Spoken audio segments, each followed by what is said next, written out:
você viu? Hoje as cripto tão bombando. Onde? Macarena, dale a tu cuerpo alegría, Macarena, que tu cuerpo es para darle alegría y cosa buena. Dale a tu cuerpo alegría, Macarena, Macarena. Dale a tu cuerpo alegría, Macarena, que tu cuerpo es para darle alegría y cosa buena. Dale a tu cuerpo alegría, Macarena, Macarena. Olá, bom dia, boa tarde, boa noite, dependendo da hora que você está vendo esse programa. Nós estamos aqui novamente com esse conversa com o Semarco, hoje de novo com o Roberto Padovani, economista do Banco Votorantim. Roberto, tudo bem? Tudo bem, Zé. Estou passando essa semana aqui na praia, não é Búzios, mas é muito agradável. Então tá tudo ótimo. Muito bom. Isso é bom. Realmente trabalhar da praia é sempre um prazer, tá certo? Padovani, você que já esteve aqui conosco, vamos falar um pouco sobre conjuntura, inflação, cenário político, como é que você está vendo o cenário eleitoral, mas vamos começar aí sobre essa coisa da conjuntura econômica, né? Quer dizer, o Brasil tem surpreendido positivamente na questão da atividade, né? Que a atividade tem crescido mais do que o mercado estava esperando no começo do ano. Como é que você está vendo esse processo? Como é que você explica essa melhora na atividade ao longo desses primeiros 6 meses do ano? Pois é, a gente tem olhado a atividade de um jeito um pouco mais otimista. No começo do ano, eu acho que o mercado trabalhava até com uma ideia de recessão nesse ano, a gente nunca comprou essa tese, em função de dois fatores. O primeiro deles é uma leitura nossa de que o mundo, ainda no começo do ano, estava crescendo, empurrando a economia brasileira.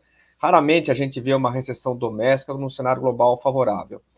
E o outro fator é um fator que você tem definido há um bom tempo, que é a reabertura da economia, o desempenho do setor de serviço. Então, a leitura nossa é de que mundo e segmento de serviço empurrariam a economia.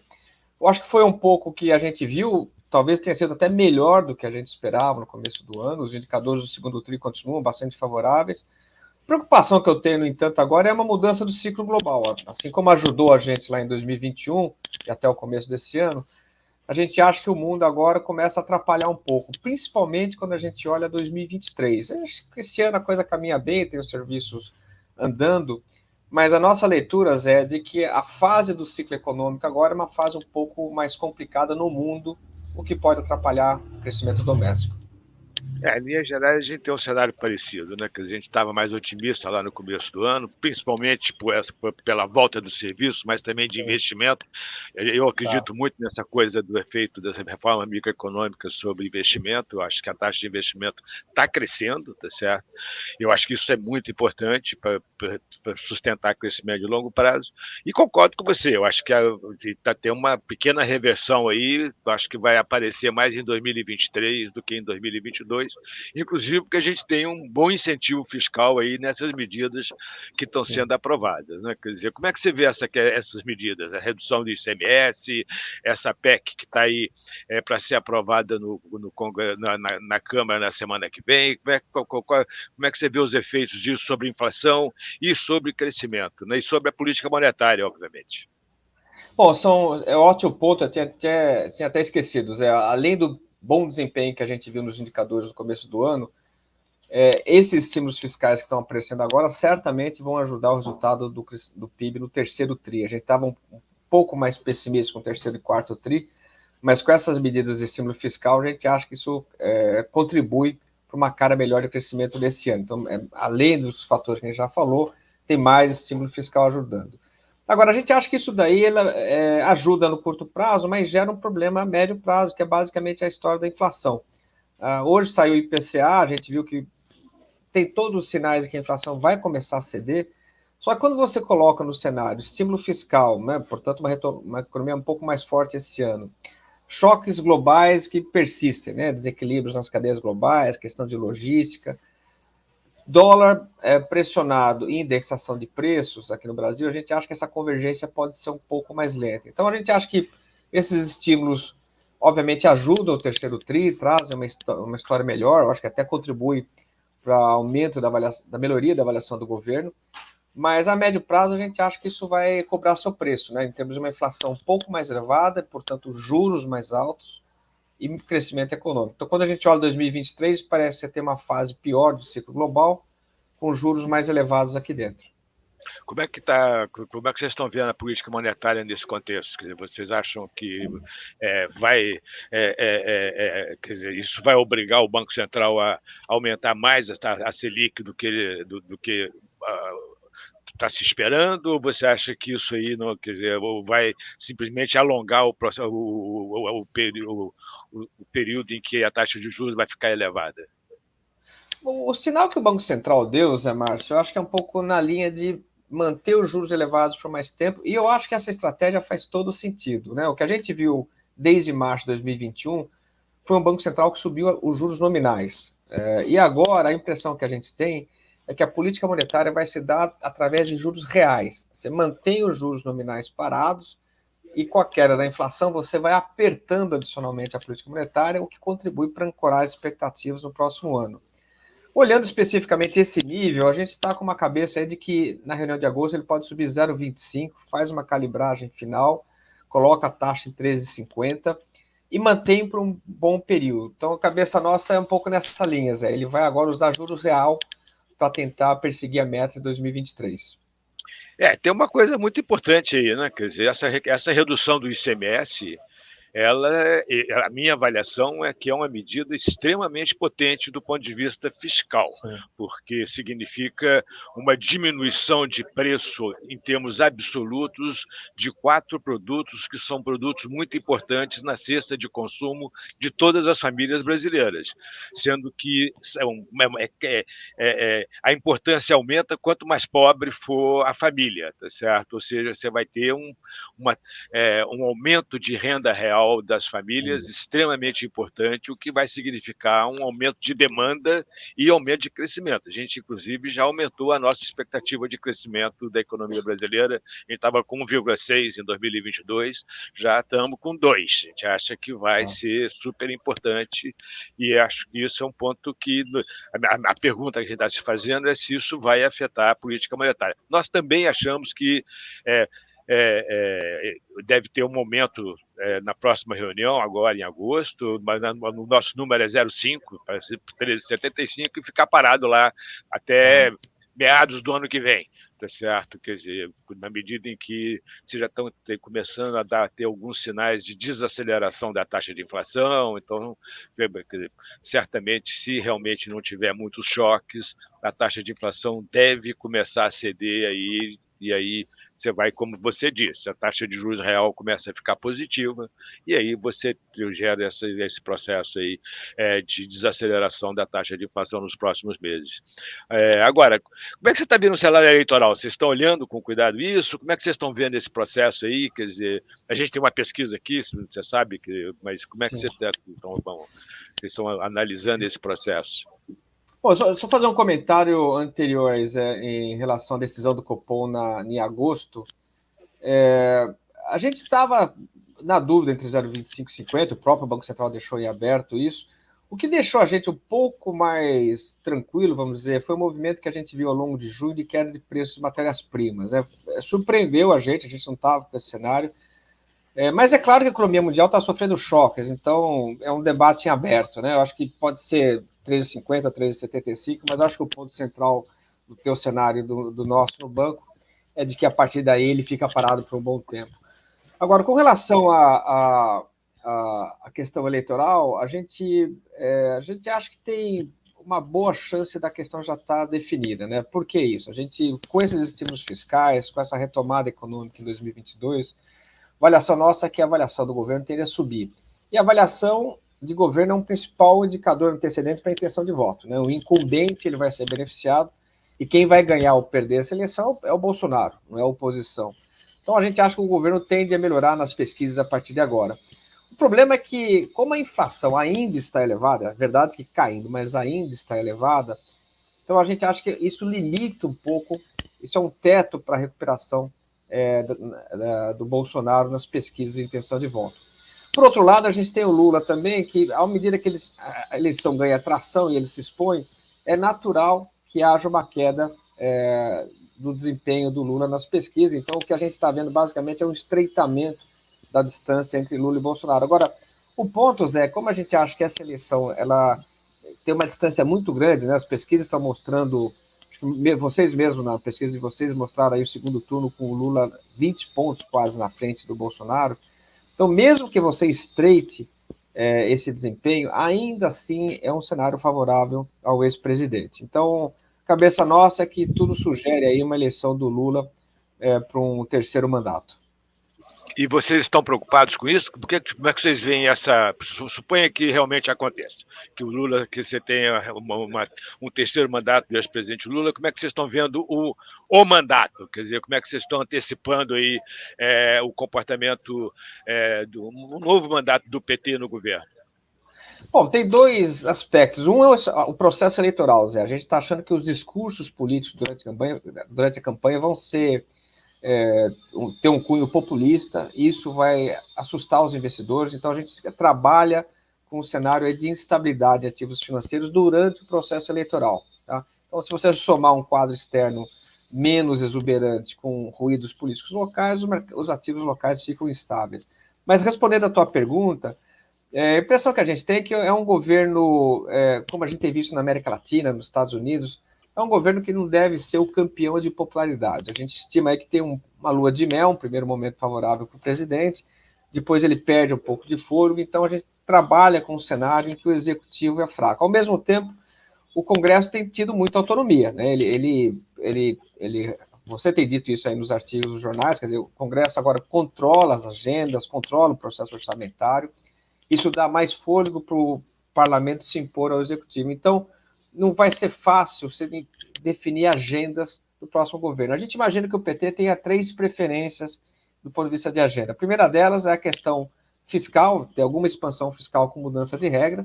Então, esse tema fiscal, que, aliás, eu acho que vai trazer também muita instabilidade ainda esse ano. O segundo ponto é a questão dos combustíveis da Petrobras. Esse é um tema que vai ser, de alguma forma, tratado, seja qual for o próximo governo.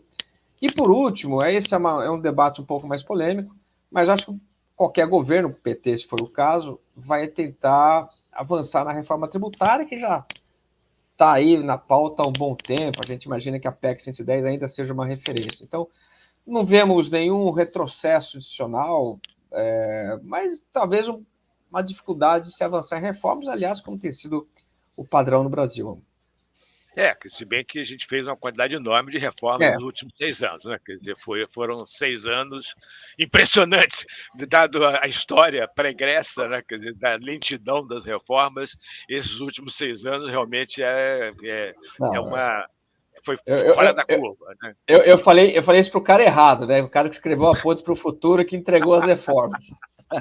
Não, mas eu concordo contigo que eu acho que esse ritmo de reformas, na nossa cabeça, não continua. Acho que foi uma coisa muito específica nesse momento. Quer dizer, a gente realmente acho que o ex-presidente Lula é favorito, né, nessa eleição, neste momento. Agora, a última pesquisa nossa aqui, que saiu essa semana, me impressionou muito. Algumas mudanças algumas mexidas internas na pesquisa foram muito impressionantes. Vou dar um exemplo. No Nordeste, a diferença entre o ex-presidente Lula e o presidente Bolsonaro caiu 16 pontos de porcentagem em um mês, tá certo? As intenções de voto do ex-presidente Lula hoje estão em 59%, quando o candidato Fernando Haddad teve 69,7% dos votos na eleição de 2018.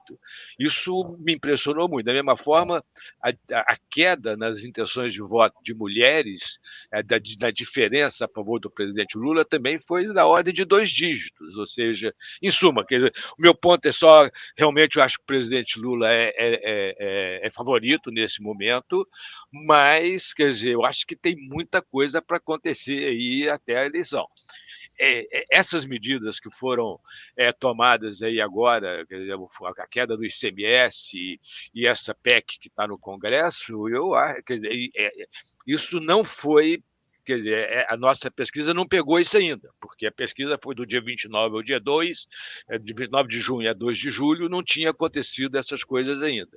Então, eu acho que isso também pode ter um efeito, pode ter efeito negativo também, mas dado que é eleitoreiro, essa discussão pode acabar tendo até um efeito negativo para o presidente Bolsonaro, mas também pode ter um efeito super positivo. Então, eu ainda estou meio sem saber exatamente como que essas coisas vão pegar aí ao longo dos próximos 3 meses, né? Quer dizer, mas eu acho que o teu ponto, Zé, eu acho que bate com o que é nosso cabeça. A gente pode discutir aqui a intensidade ou outra, mas o que você está falando, e eu acho que bate um pouco com a nossa visão, é de que as pesquisas vão mostrar uma eleição mais competitiva e não menos competitiva. Então a gente não compra, por exemplo, a tese de que ganha no primeiro turno, ou então que a terceira via ganha espaço. A gente não compra essa tese. A gente está falando que é segundo turno, o segundo turno mais apertado. Você pode discutir a intensidade, a gente não sabe dizer, mas eu acho que isso pode ser uma fonte de turbulências. Na verdade, na medida que se torna a eleição mais disputada, o nível de ruídos pode aumentar mais, né?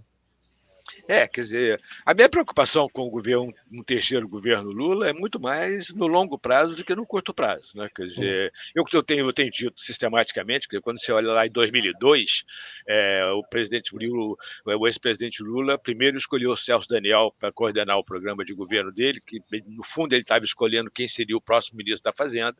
O Celso Daniel foi assassinado, ele escolheu o Palocci para coordenar o programa dele. Os dois foram prefeitos de grandes cidades de São Paulo, eram pessoas que tinham alguma experiência com a administração pública, sabiam o que era um déficit fiscal, o que era uma dívida, quais as consequências e etc. Ele não escolheu um acadêmico da Unicamp para ser coordenador do programa, tá certo? Eu acho que vai ser similar agora. Então, eu acho que ele vai escolher alguém que tenha uma certa experiência com a administração pública, um ex-governador do Nordeste, algo nesse nível, tá certo?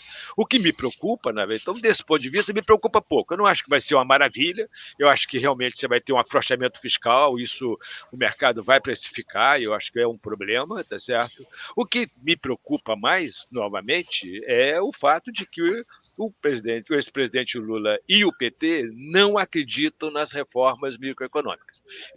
Quer dizer, o PT acredita que a única forma de crescer é aumentando o investimento do Estado, tá certo? E isso foi feito ao longo dos governos do PT e o resultado foi muito negativo. Basta ver o que aconteceu em 2015 e 2016, tá certo? Então, o que me preocupa muito é o fato de que o Brasil está sem crescer significativamente há 30, 40 anos, tá certo? Está empobrecendo em relação aos outros países emergentes.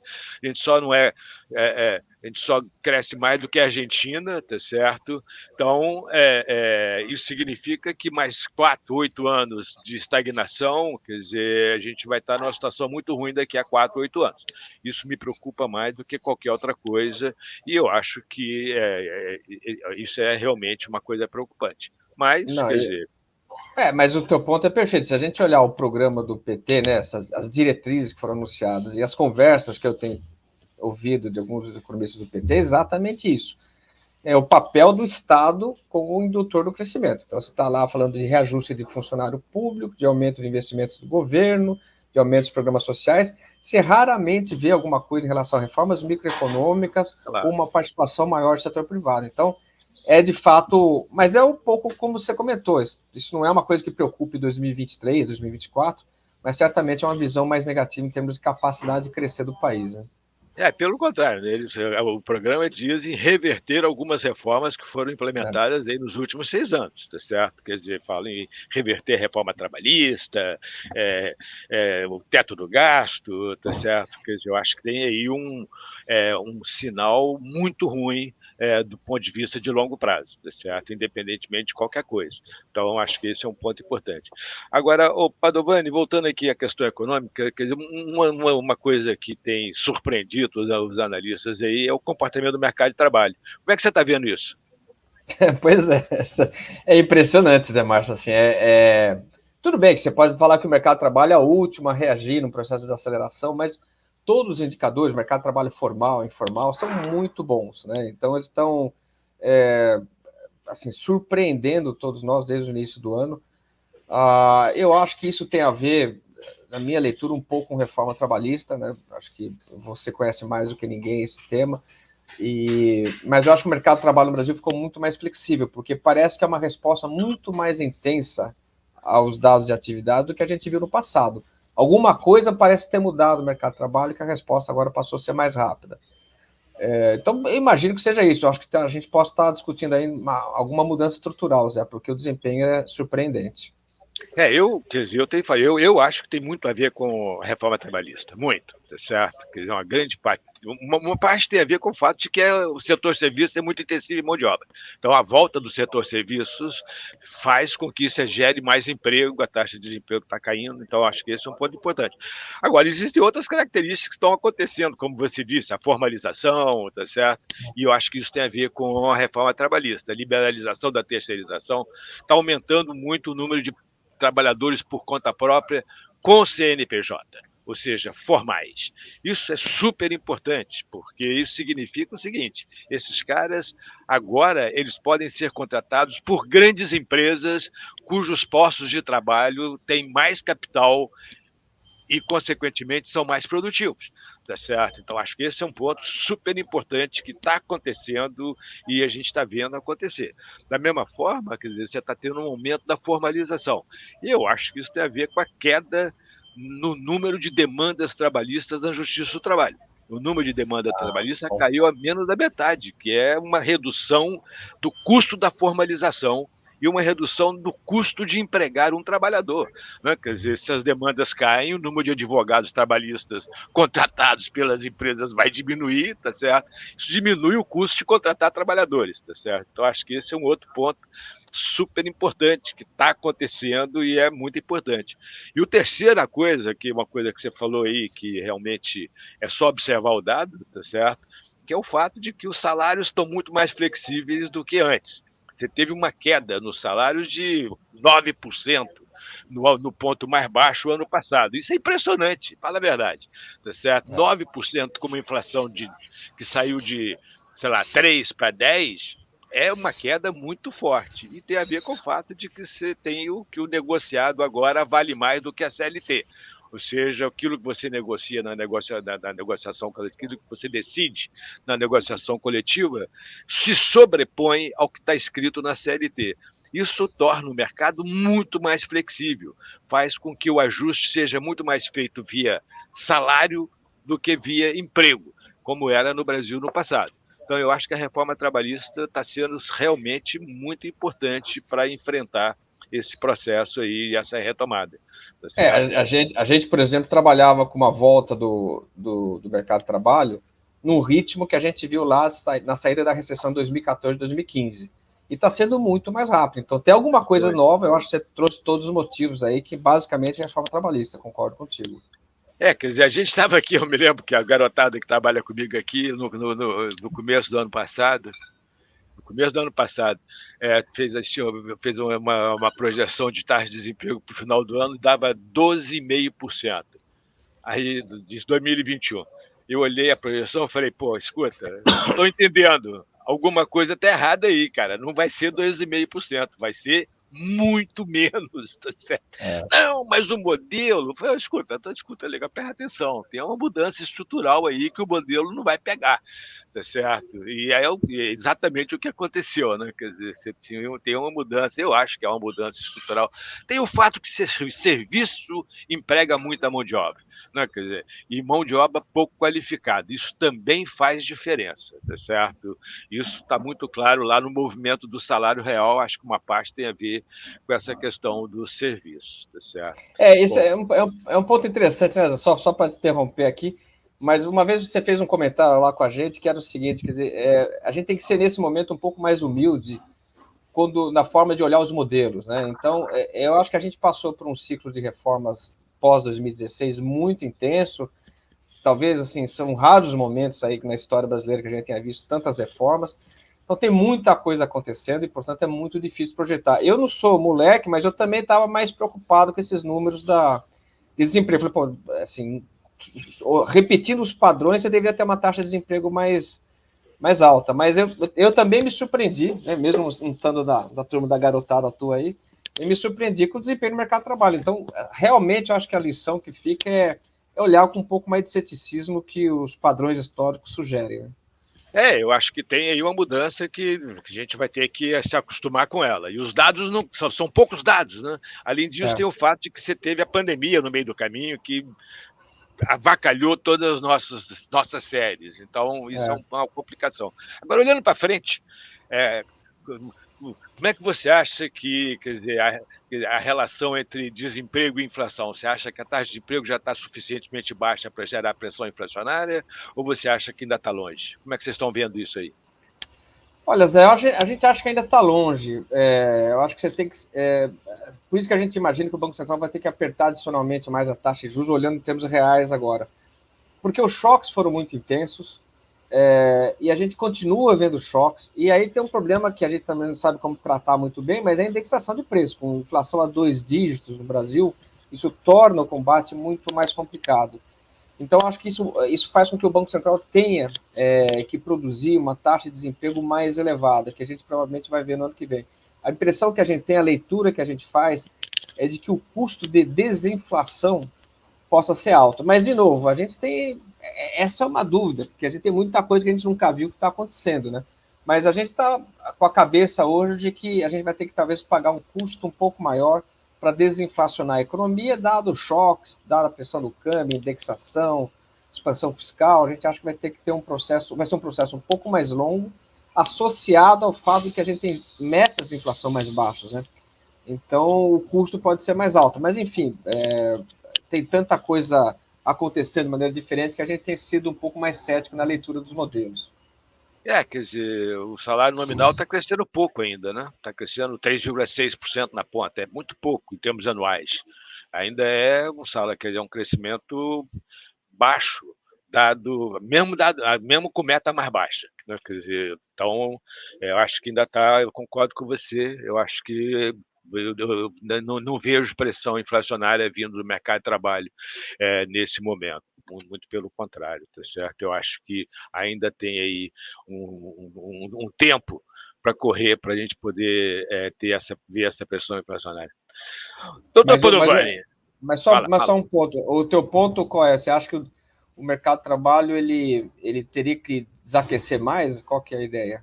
Não, eu acho que o mercado de trabalho ainda tem muito para correr antes de começar a gerar pressão inflacionária. Essa taxa de desemprego de 9,8%. No fundo, quer dizer, a taxa de desemprego que não gera pressão inflacionária eu não tenho certeza do que eu vou falar agora, deve ter caído, exatamente porque o mercado ficou mais flexível. Tá certo? Concordo. Então, se o mercado ficou mais flexível, a gente deve esperar que a taxa de desemprego que não gera pressão inflacionária é menor agora do que era há 10 anos atrás, ou há 5 anos atrás, tá certo? Então, desse ponto de vista, quer dizer, a gente ainda tem uma taxa de desemprego bastante elevada, 9,8% ainda é muito alta, tá certo? Então, o meu número para a taxa de desemprego que não gerava pressão inflacionária antes era algo entre 7% e 8%. Então, ainda tem aí alguns pontos de porcentagem para cair no desemprego. A nossa dúvida da inflação eu concordo contigo, não vai ser a fonte, não vai ser salário. A gente vê choques acontecendo, então isso torna a convergência mais lenta e mais custosa de ser combatido. Não é necessariamente inflação pressionada por demanda por salário nesse sentido, né? Mas, enfim, são bons pontos aí. Quer dizer, na verdade a taxa de inflação de serviços deu um salto agora, tá certo? Tem muita gente que está achando que é por causa do mercado de trabalho, eu acho que não é, tá certo? Eu acho que a inflação de serviços deu um salto por uma razão simples, porque em 2020, com o fechamento da economia, com a pandemia, tá certo? O setor serviços não teve demanda. Não, quer dizer, não é que você não podia aumentar preço, você não tinha nem preço direito, porque estava tudo fechado, tá certo? O setor serviço parou lá em 2020. Então, quando começou a voltar em 2021, e a volta foi muito forte, tá certo? Você recuperou as margens. Eu acho que é um efeito de recuperar a margem. A partir de, sei lá, agora, eu acho que a partir do segundo semestre desse ano, eu quero ver o que vai acontecer com a inflação de serviços, porque se o meu cenário está correto, a gente deve esperar uma queda na inflação de serviços, mesmo com uma demanda alta de serviço. Porque uma vez que você recuperou a margem, aí, quer dizer, na margem você vai ter uma queda na inflação de serviços. Se eu tenho razão, mas vamos esperar para ver. Né? Quer dizer, eu acho que já tem alguns sintomas aí no IPCA desse mês mostrando algo parecido com isso, mas vamos esperar para ver exatamente. A tua tese é que é um processo muito mais de normalização de preços do que um processo de demanda empurrando a inflação para cima. Pode ser. É a mudança de preço relativo, entendeu? Você teve uma mudança de preço relativo muito forte durante a pandemia contra o setor serviços, uma diminuição de preço de serviços em relação a preços de bens, tá certo? E agora você está recompondo. Como eu tenho uns amigos que moram nos Estados Unidos, que eu tive com eles aqui agora, tá certo? Eles estavam passando férias aqui, brasileiros que moram nos Estados Unidos, e o comentário generalizado, 3 amigos diferentes, né? Mas o comentário generalizado é incrível como os preços de serviços no Brasil estão baixos. É realmente impressionante. Você pega um Uber, tá certo? Você anda 1 hora de Uber, paga R$30. Escuta, R$30 é $6. Isso é zero nos Estados Unidos. Você não anda. Nem a bandeirada é $6, é mais do que. Tá certo? Então, isso era o comentário generalizado, mas tem a ver com isso. Os preços de serviço despencaram, porque não tinha serviço, não tinha demanda. Tá certo? Quer dizer, não tinha nem preço, na verdade. Estava difícil de saber quanto é que custava serviço no Brasil lá em 2020. E eu acho que você tem uma recomposição agora, que foi feita já em 2021, começou a ser feita em 2021 e está continuando a ser feita em 2022. Depois que passar esse movimento, é que eu acho que vamos ver o que vai acontecer. Aí é que vai dar para ver exatamente qual é o efeito aí da taxa de desemprego sobre serviços. Tá certo? Bom, eu gosto eu adoro essas entrevistas aqui, porque eu aprendo mais ouvindo de você do que falando do meu cenário. Mas ótimos pontos. A ideia aqui é que seja uma conversa. Então. Palovani, muito obrigado por ter aceito o nosso convite aí para participar novamente dessa conversa. Sempre uma conversa agradável, tá certo? Sempre uma conversa boa. Agora estou voltando a fazer minhas viagens, estou voltando à vida normal, estou voltando aí a São Paulo com alguma frequência. Vamos ver se a gente se encontra para falar. Não, eu prefiro te encontrar no Rio, fica tranquilo. E quando você vier ao Rio, por favor, avise. Certo? Um abraço e muito obrigado. Valeu, Zé. Um abraço. Você viu? Os cripto estão bombando. Onde?